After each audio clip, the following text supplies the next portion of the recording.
এইটো কোন বাগানৰ মাজত নামটো কি হে শিয়াল নামটো তোমাৰ নিহাল আৰু এটা পাই গ'লো তোমাৰ নামটো হা মনোজ পাত ছিঙিছা এনেকৈ ছিঙে কি কৰিবা এইখিনি ৱাহ এখন তোমালোকৰ বাগান নি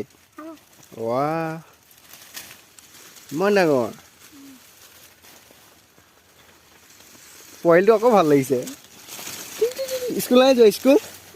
হে কেলে নেযোৱা এইবিলাক কি লগাই থৈছা এইবিলাক হে পাউডাৰ ৱাহ